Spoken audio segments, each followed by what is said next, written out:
మనము మన సమాజంలో ఏదైతే చూస్తూ ఉన్నామో వీటి నుంచి మనల్ని మనం కాపాడుకోవాలి అంటే షరియత్ మనకు ఏం తెలియజేస్తుంది అనేది జాగ్రత్తగా గమనించాలి. ఇది మొదటి విషయం. రెండో విషయం ఏమిటి, సమాజంలో మనం చూస్తున్నాము ఈ ప్రేమ వలలో పడిపోయి ముస్లింలు ముస్లిమేతరులతో, వారు స్త్రీలైనా పురుషులైనా, ఒక ముస్లిం స్త్రీ ఉంది, అమ్మాయి ఉంది అంటే ముస్లిమేతర అబ్బాయితో వెళ్ళిపోతున్నారు. అలాగే ముస్లిం అబ్బాయి ఉన్నాడు అంటే ముస్లిమేతర స్త్రీతో వెళ్ళిపోతున్నారు. అల్లాహు అక్బర్. ఇది ఎంత దూరం వెళ్ళిపోతుంది అంటే ఒకవేళ ఒక ముస్లిం అమ్మాయి ముస్లిం అబ్బాయిని ప్రేమించడం కూడా తప్పే. ఎందుకని ఇస్లాంలో ప్రేమ అనేది వివాహం తరువాత ఉంది తప్ప వివాహానికి ముందు లేదు. మీకు ఎవరైతే భాగస్వామిగా వస్తారో, భర్త అయినా భార్య అయినా, వాళ్ళని ప్రేమించాలి. మీరు ముందే ఒకళ్ళని నిర్ధారించేసుకొని వారినే ప్రేమించి వారితో ఉండడము అనేది ఇస్లాం పూర్తిగా నిషేధించింది. కాబట్టి ఇలాంటి వల్ల కూడా మన యువకులు యువతులు పడిపోతూ ఉన్నారు. ఎప్పుడైనా మనం పరిశీలన చేశామా, ఏదైతే మనం చేస్తూ ఉన్నామో నిజంగా అది షరియత్కి అనుగుణంగా ఉందా, ఏమైనా ఇస్లాంలో దీనికి అనుమతి ఉందా? సృష్టికర్త అల్లా ఖురాన్ గ్రంథం తెలియజేస్తున్నాడు, జాగ్రత్తగా నండి. వలా తన్కిహుల్ ముష్రికాతి హత్తా యూమిన్. దైవానికి భాగస్వామ్యం కల్పించే ముష్రికులు ఎవరైతే ఉన్నారో వారు విశ్వసించనంత వరకు మీరు వారిని వివాహం ఆడకూడదు. అల్లాహు అక్బర్. ఒకవేళ మనము విశ్వాసులమై ఉండి ఎవరినైనా వివాహం ఆడాలి అంటే, వివాహం చేసుకోవాలి అంటే వారేమవ్వాలి? ముష్రికులు ఇస్లాం స్వీకరించిన వారై ఉండాలి, మొదటి కండిషన్. అలాగే దాని తర్వాత అల్లాహ్ తెలియజేస్తున్నాడు, వలా అమతుం ముమినతున్ ఖైరుం మిన్ ముష్రికతిన్ వలౌ ఆజబత్కుం. దైవానికి భాగస్వామ్యం కల్పించే ముష్రికు స్వతంత్ర స్త్రీ.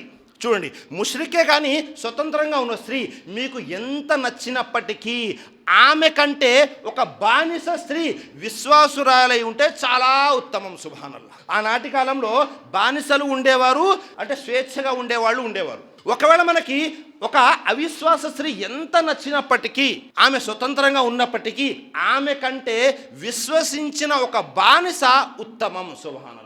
ఈరోజు మనం ఏం చేస్తున్నాము, అందమనో ఐశ్వర్యమనో లేకపోతే సమాజంలో పలుకుబడి లేకపోతే ఇంకేదైనా పదవులు అనుకొని వేరే వాళ్ళు వెంట వెళ్ళిపోతున్నాము. అలాగే అల్లాహ్ తఆలా తెలియజేస్తున్నాడు, వలా తున్కిహుల్ ముష్రికీనా హత్తా యూమిను. ఇక్కడ కూడా అంతే. చూడండి, ముందేమో స్త్రీల గురించి చెప్పడం జరిగింది, తర్వాత పురుషుల గురించి చెప్పడం జరిగింది. ఒకవేళ మీకు షిర్క్ చేసేటటువంటి పురుషుడు ఎంత నచ్చినప్పటికీ అతని కంటే ఒక బానిస విశ్వసించిన పురుషుడు అతి ఉత్తమం. సుబ్హానల్లాహ్. కాబట్టి మనము వివాహము చేసుకోవాలి అంటే ఖచ్చితంగా వారిలో విశ్వాసము అనేది ఉండాలి, వారు విశ్వాసులై ఉండాలి. జాగ్రత్త గుర్తుపెట్టుకోండి, ఒకవేళ ఏ స్త్రీ అయినా తన యొక్క తల్లిదండ్రులు వలి బ్రతికి ఉండగా, తల్లిదండ్రులైనా లేకపోతే గార్డియన్ ఎవరైనా బ్రతికి ఉండగా వేరే వారితో వివాహము చేసేసుకుంది, అప్పుడు దైవప్రవక్త ముహమ్మద్ సల్లల్లాహు అలైహి వసల్లం తెలియజేశారు, ఆ వివాహము బాతిల్ బాతిల్ బాతిల్. ఆ వివాహము చెల్లదు చెల్లదు చెల్లదు. మన ప్రభుత్వం ఏదైతే ఉందో 18 సంవత్సరాలు నిండినటువంటి యువతి తన ఇష్టం వచ్చిన వారిని వివాహం చేసుకోవచ్చు. భారతదేశ ప్రకారం అనుమతి ఉంది, కానీ షరియత్ ప్రకారం మనకు అనుమతి లేదు.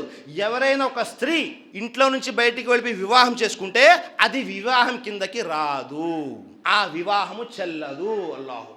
ఒకసారి ఆలోచన చేయండి, మన సమాజంలో ఎంతమంది ఉన్నారు, వారు యువకులైనా యువతులైనా ఇలా బయటికి వెళ్ళి వివాహం చేసుకున్నారు. మరీ ముఖ్యంగా ముష్రికులతో. వారు వివాహం చేసేసుకున్న తర్వాత ఏమవుతుంది అంటే ఇస్లాం నుండి వైదొలిగి ముర్తదైపోతున్నారు. అల్లాహు అక్బర్. వారు ఎవరినైతే ప్రేమిస్తూ ఉన్నారో వారి మతంలోకి వీరు వెళ్ళిపోవాల్సి వస్తుంది. నిజ సృష్టికర్త అయిన అల్లాహ్ను వదిలేసి మిథ్యా దైవాలను ఆరాధించే వారిలోకి కలిసిపోతున్నారు. దీనికంటే దౌర్భాగ్యం ఏమైనా ఉందా?